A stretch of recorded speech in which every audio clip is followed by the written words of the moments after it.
Comrades ahoy! Ahoy! Magadi. Magadi wo baba Zvorwadza. Chataura nechirungu kuitira kuti vasinganzwi chishona vanzweonai. Right. I have a few issues that I would want to share with you. The first and foremost issue is that the government of Zimbabwe is not willing to reform.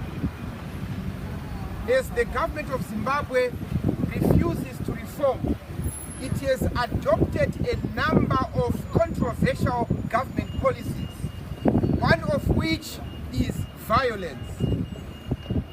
They've adopted violence as a means to remain in power. The government of Zimbabwe has rejected the mandate to willfully govern its citizens and to account to its citizens. It has gradually drifted from the ethics and normal procedures of governing a state, a normal state. Because it is a predatory government, it has survived out of intimidation, torture, abductions, and murders. If you look at the history of Zimbabwe, there was never a time when peace was enjoyed. During the colonial era, people were killed. In 1980, soon after attaining independence, 1.5 years down the line, the government of Zimbabwe went down to Midlands and Matabeleland and unleashed terror and genocide. During the period of between 1982 to 1986, the government of Zimbabwe murdered its own citizens to about 20,000 people that were either unaccounted or accounted but being dead.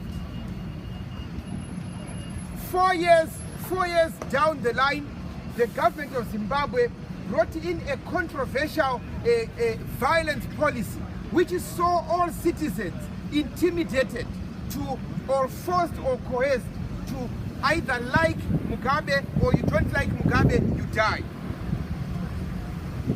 These discussions of violence are not only limited to a period of 10 years after independence.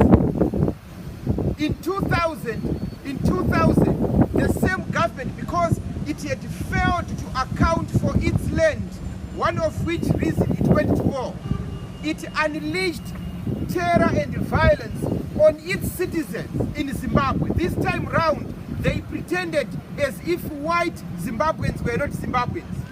They said we are fighting whites, and they removed the word Zimbabwe.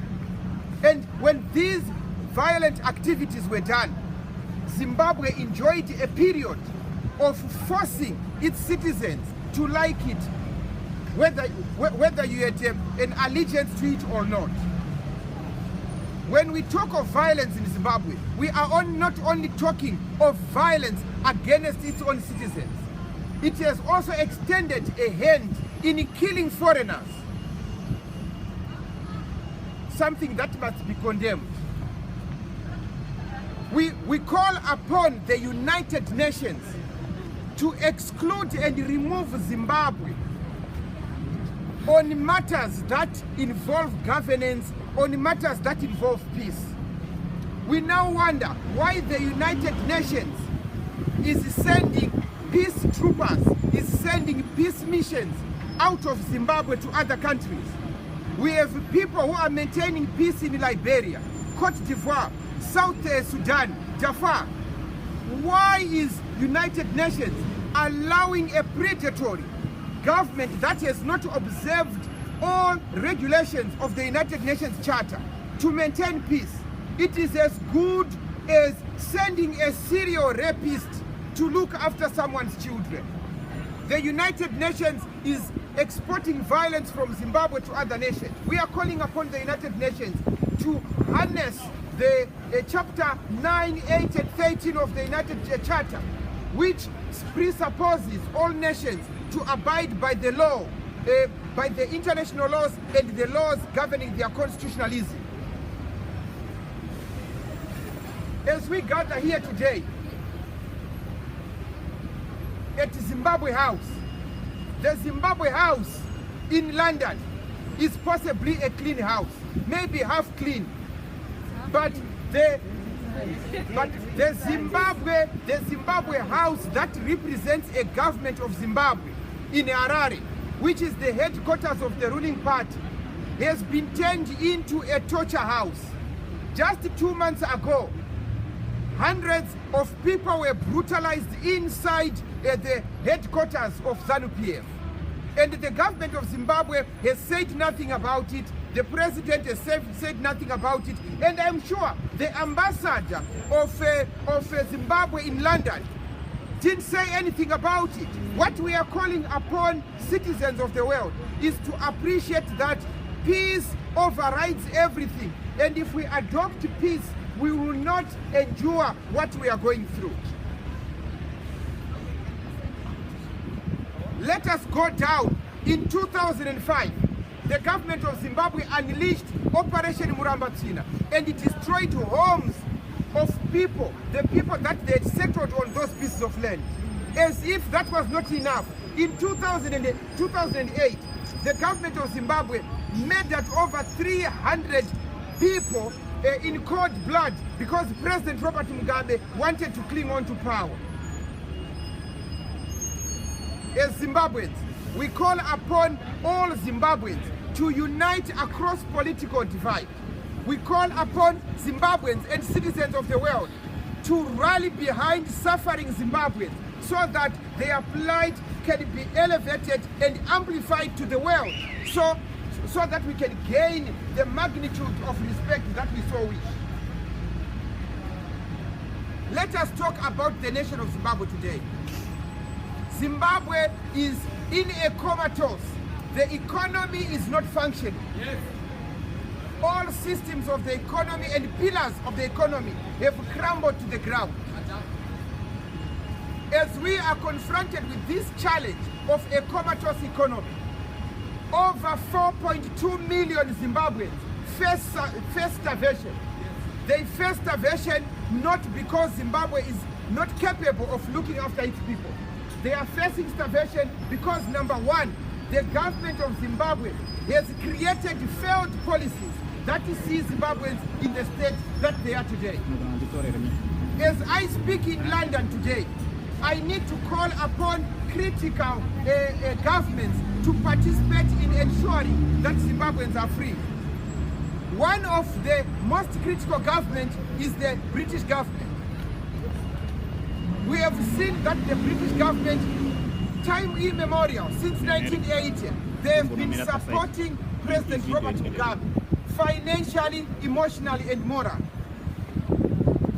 Today, we should mark the beginning of questioning the British government and asking what they are doing in trying to bring order in Zimbabwe. Of late, we heard that the ambassador of Britain in Harare had a soft touch on ZANU-PF. That is unethical. Why would people have a soft touch on individuals that have seen murder as a means of survival, that have murdered so many people unquestioned, that have power to kill and challenge?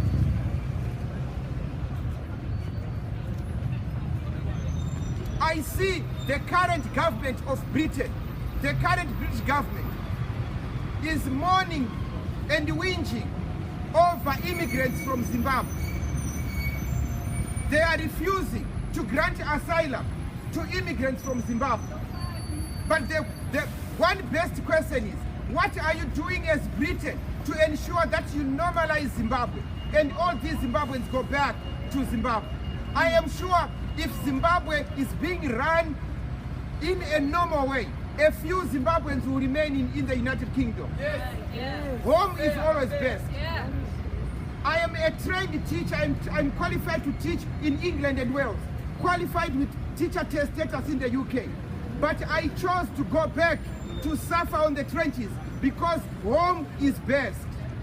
Despite the luxuries that I enjoy in the United Kingdom, I would never enjoy them full-fledged.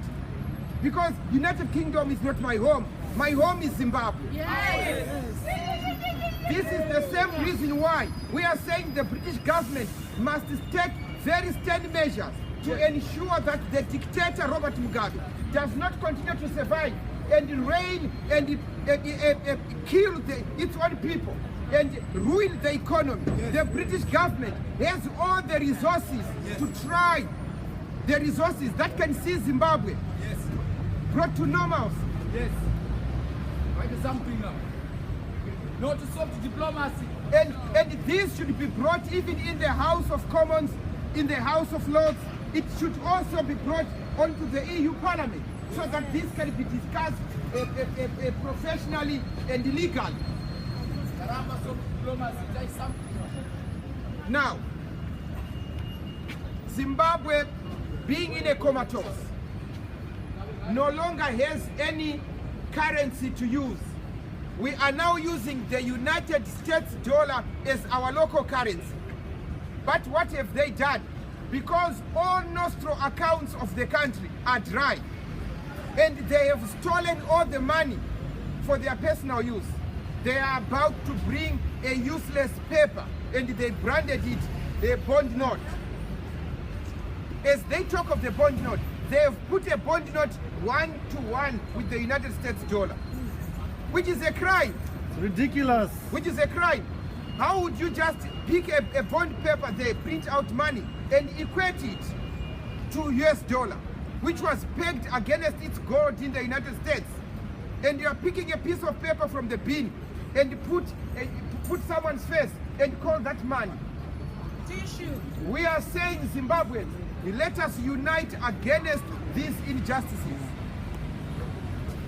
Today, let us focus on a number of issues. Number one, we need to fight injustices in Zimbabwe. Yes. Not from our political small ideologies. We must fight the injustices as a united front of a social movement. Yes. Yes. Wash away politics or political ideologies. Yes. Let's unite on a social movement. Yes. Let us fight the injustice across political divide. Yes. And I am sure what we are claiming and calling upon today will not only serve your children, it will even serve the children of the dictator. Yes. Because our generations to come must enjoy the peace that they so deserve. Unemployment is so high at over 95%. Yes. And because we have over 95% of unemployment, only a handful are capable of surviving through normal employment. But even if they get paid, they cannot access the money because commercial banks and building societies are dry. You can only access about $20 US a day, which is about 15 pounds. Even if you have $10,000 in the bank, you cannot take the money out. We are saying Zimbabwe is in a comatose. Let us unite and correct it. Yes. As we discuss about the economy and also acknowledge that Zimbabwe is not willing to reform, how do we address the reforms that we so want? We no longer want piecemeal reforms. We want comprehensive reforms that will look at the economy, that will address the poverty, that will address the medication and the health system in Zimbabwe. We want to see water and clean water being supplied to people in Zimbabwe. We want roads without potholes. But today, we are all failing to have it because we continue to sustain and support this dead regime. Are we on the same page, Zimbabwe? My good question today, I want someone to answer me honestly and earnestly. As I look on this group today, but statistics show that you have hundreds of thousands of asylum seekers who are failing to get papers. Where are they? We cannot talk to a government when they are not present.